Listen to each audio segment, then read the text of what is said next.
Welcome to Bhardwaj astrology. आज का हमारा टॉपिक है सूर्य ग्रहण। इस वर्ष का अंतिम सूर्य ग्रहण दिसंबर 2020 को लगेगा। यह ग्रहण 14 दिसंबर को लगेगा और यह जो ग्रहण है वो भारत में दृश्य नहीं है। यह ग्रहण भारत में नहीं देखा जाएगा। ये ग्रहण प्रशांत महासागर से प्रारंभ होकर के अर्जेंटीना होते हुए अंध महासागर में समाप्त हो जाएगा। चूँकि यह जो ग्रहण है वो भारत में दृश्य नहीं है, इसे भारत में नहीं देखा जा सकेगा, इसीलिए इसका प्रभाव भी भारत पर नहीं होगा। परंतु फिर भी यदि भारत के समय अनुसार यदि इसे देखा जाए तो यह शाम में 7:03 से लेकर के रात के 12:23 तक भारत के समय अनुसार इसका प्रभाव होगा।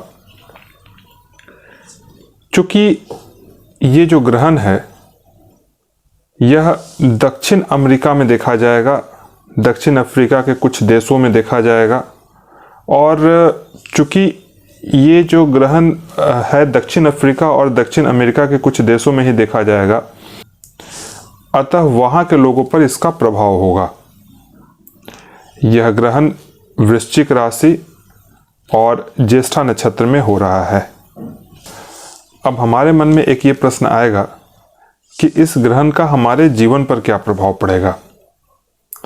तो सबसे पहले एक बेसिक चीज़ है वो आप जान लें कि ग्रहण जिस स्थान पर भी पड़ता है उसी स्थान के लिए प्रभावी होता है, तथा जिस स्थान पर ग्रहण पड़ रहा है उस स्थान पर निवास करने वाले लोगों की कुंडली में ग्रहों की स्थिति अगर अच्छी है और ग्रहण भले ही उनकी कुंडली में प्रतिकूल स्थिति में पड़ा हुआ हो तो भी इस ग्रहण का प्रभाव नगण्य रूप से प्राप्त होगा।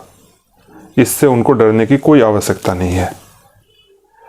इस ग्रहण के कारण उन्हीं लोगों को प्रतिकूल परिणाम प्राप्त होगा जिनकी कुंडली में जिस राशि में ग्रहण लग रहा है वह राशि, उससे संबंधित राशि या नक्षत्र सभी पीड़ित अवस्था में हो जो ग्रहण के दिन हो रहा है। मैंने अपने पहले के कई सारे वीडियो में बताया है कि जब भी ग्रहण लगता है तो 4 राशियां विशेष रूप से प्रभावित होती हैं। एक तो जिस राशि में ग्रहण लग रहा है एक वो राशि, दूसरी जिस राशि में ग्रहण लग रहा है उससे सामने वाली राशि, तीसरी जिस राशि में ग्रहण लग रहा है उससे अगली राशि और चौथी जिस राशि में ग्रहण लग रहा है उससे पिछली वाली राशि।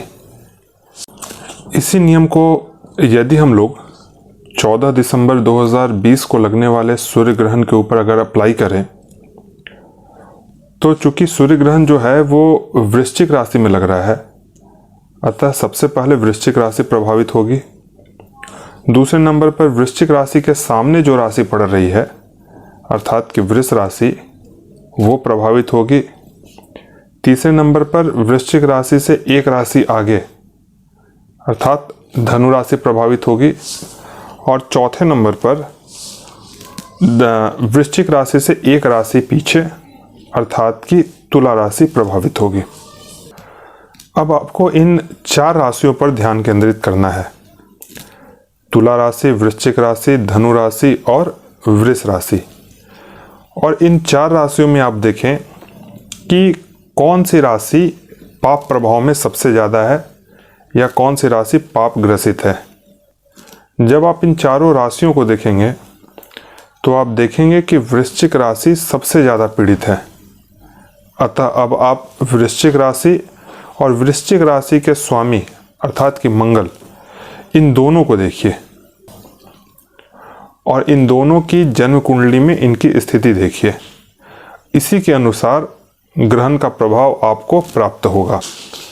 जैसे अगर मेष लग्न की कुंडली हो और कोई विद्यार्थी वर्ग के लोग हैं और उनकी कुंडली में यदि मंगल वृश्चिक राशि से 6ठी राशि, 8वीं राशि या फिर 12वीं राशि में स्थित हो। वृश्चिक राशि से छठी राशि, 8वीं राशि या फिर 12वीं राशि में स्थित हो, या फिर लगन से छठी स्थान, 8वें स्थान या फिर 12वें स्थान में वृश्चिक राशि पड़ रही हो, तो वैसे छात्रों को एजुकेशन से संबंधित प्रॉब्लम होने का योग बनता है। इसी प्रकार यदि वृष लगन की कुंडली हो और मंगल जो है वो तुला राशि में स्थित हो, तो इस ग्रहण के प्रभाव के कारण उनको पारिवारिक जीवन में तकलीफें आ सकती हैं, या यदि कोई वो व्यापार कर रहे हैं तो व्यापार में साझेदारों के साथ व्यापार में दिक्कतें आ सकती हैं। कहने का तात्पर्य है कि पार्टनर के साथ कुछ न कुछ मतभेद उपस्थित हो सकता है। इसी प्रकार यदि कुंभ लगन की कुंडली हो तो जो वृश्चिक राशि आती है वो 10वें स्थान में आती है। कुंभ लगन के लिए वृश्चिक राशि 10वें स्थान में आती है। 10वां स्थान आपकी नौकरी का स्थान होता है, कर्म का स्थान होता है।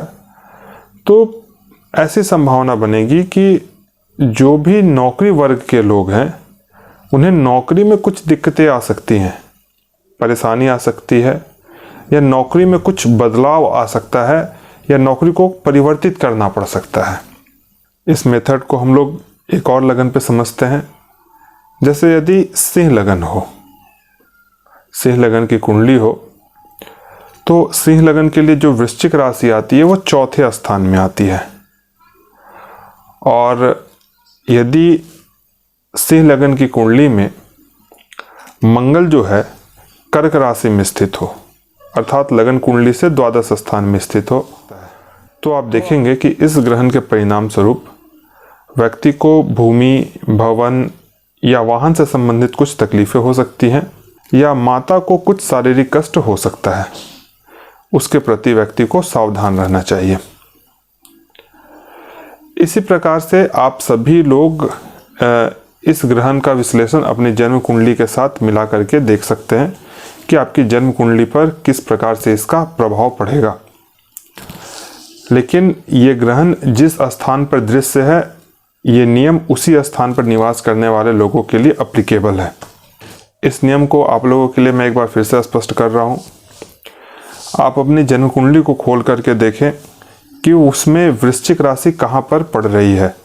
जिस स्थान पर भी वृश्चिक राशि पड़ेगी और वृश्चिक राशि का स्वामी जन्म कुंडली में जिस स्थान पर भी स्थित होगा, आपके जीवन में इस ग्रहण के परिणाम स्वरूप जो घटनाएं घटित होंगी वो इन्हीं दोनों घरों से संबंधित होंगी।